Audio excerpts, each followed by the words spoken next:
and welcome to Contemporary Black Voices. And my name is Dr. Sharon Michael Chadwell, and today we have, of course, my other two panelists, Chris Dawkins and Caleb Alexander. So today's topic, we're going to be talking about the DC takeover by Trump. But I want to put it in the context of which I understand this, okay? So put up the picture.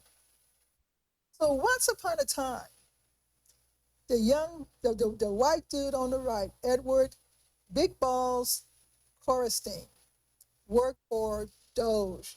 He was the 19-year-old who was infiltrating all of our security information, okay? And so I truly believe he went out into community around the black community and dropped that word and got his behind. Which word? Big balls? Big balls. Dropped No, big balls. Don't be confusing me. Big balls dropped the N word. Okay? Uh-huh. And got his behind whipped. Okay? Now, we always know that Trump needs an excuse to do a lot of things. And although I don't condone people getting into fights and getting hurt, I can't help but believe with some of the rumors that I'm reading about from other content providers saying that this could have been a stage event because Trump needed an excuse to take over DC. Now, we already know that DC, aka Chocolate City, okay, my old hometown, you didn't know that, did you? Yeah, I was born there. Anyway, we already know that, first of all, Trump can't stand black folks, okay? Yep. And he definitely can't stand black folks in power. So we got a black mayor, got all these black folks walking around Chocolate City.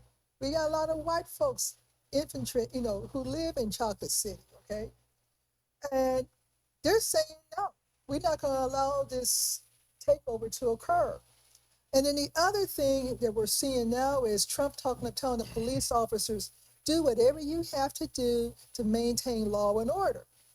Well, that means we're seeing stop and frisk. And brothers, guess who they stopping and frisking? Us. Us. So this takeover, to me, was against the law. Trump created a situation talking about the homeless are attacking people. We've got people from certain sections of town attacking people.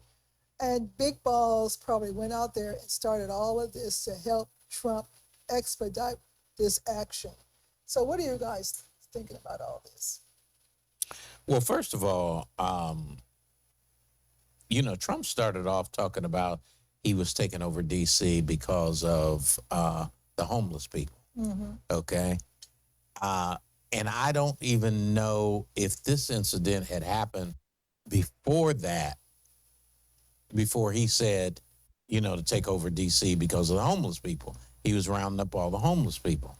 So my question is, and I don't know, Caleb may be able to answer this. He said, why you put me in it? But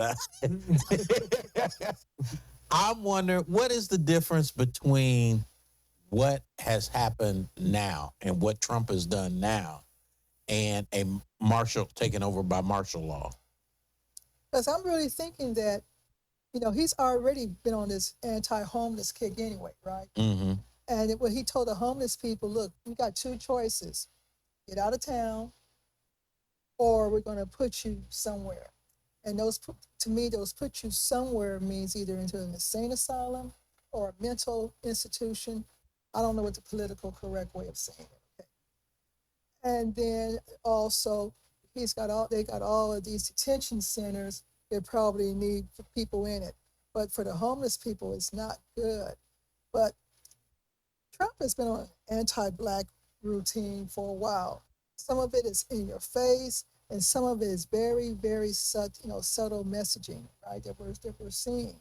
And I truly believe that to support his ideal that violence, we got to protect people. We got to make sure innocent people don't get hurt. I believe that this is one of the root causes of his takeover. Well, the other Wondering why he didn't. DC was at one of his most violent points on January 6th. So you want to call out and federalize the guard from Maryland or Virginia or wherever for DC. Right. But why did you not do that on January 6th? You know what I mean? And so the Capitol is under assault, a legitimate threat to democracy. But instead, you wait till one person gets beat up in the wrong area for probably saying something he should have been said. And then that's going to cause you to call out and put 800 National Guard and take over the entire D.C. Police Department all this because of one person. But you didn't do it on January the 6th, right? It doesn't smash. Because it was for him. Doesn't pass the smell test, right? Yeah, he doesn't call it out for his folks.